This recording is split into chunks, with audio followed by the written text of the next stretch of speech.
आज रमाबाळासाठी मी जेवायला आज वेगळं काहीतरी बनवलं होतं. तर गुड मॉर्निंग फ्रेंड्स. तर सकाळी सकाळी रमाबाळ तो उठून बसलं होतं मस्त असं. तर तिच्यासाठी मी पालक आणि मुगाची डाळ आणि थोडीशी चपाती अशी बिनमिठाचं, सगळं बिनमिठाचंच आहे.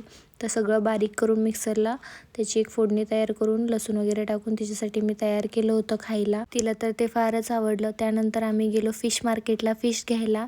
तर रमाला पण घेऊन गेलो होतो. रमा बघा सगळ्या फिशकडे कशी टकलावून बघते. तर मग ते झालं. त्याच्यानंतर नेक्स्ट डेपासूनच सुरू केलं होता व्लॉग. तर रमाचं बोरनान करायचं आहे, त्यामुळं आम्ही साहित्य घ्यायला आलो होतो.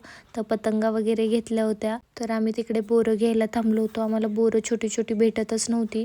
तर एक ठिकाणी भेटली मग आम्हाला बोरं. मग तिथून आम्ही बोरं वगैरे घेतले आणि सरळ गेलो मम्मीकडे, कारण की आम्ही सेलिब्रेशन तिकडंच करणार आहोत. तर तिकडे गेले गेले आम्हाला एक पार्सल मिळालं. तर हे पार्सल कोणी दिले मी नक्की सांगते. आधी आपण पार्सल बघूयात.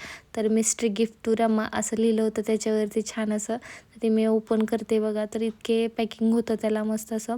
तर मस्त असा छान असा बेबी पिंक कलरचा फ्रॉक होता. तर रमाच्या आजीने पाठवला होता फ्रॉक मुंबईवरून.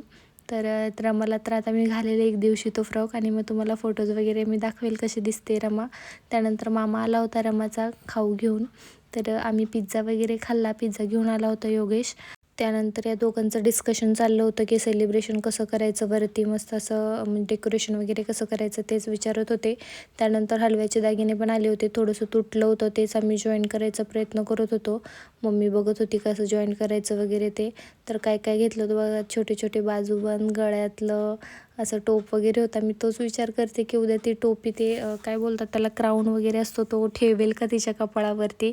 कारण की आता तिला चांगलंच कळायला लागलं. टोपीसुद्धा काढून टाकते ती, तर ते ठेवते की नाही काय माहिती. मस्त असं ते पॅक करून घेतलं आणि येताना काय काय खाऊ आणलेलं ते पण काढून ठेवला. कारण की उद्यासाठी आता हे सगळंच मला पॅक वगैरे करून घ्यायचं होतं. तर मस्त असं तो सुकामेवा, बोरं आणि काय काय आणलं होतं बऱ्याच गोष्टी. तर आम्ही बोरं पण खाऊन घेतली. वरती गेले मी थोड्या वेळानंतर. मकर संक्रांतीची खूप छान अशी रांगोळी काढली होती.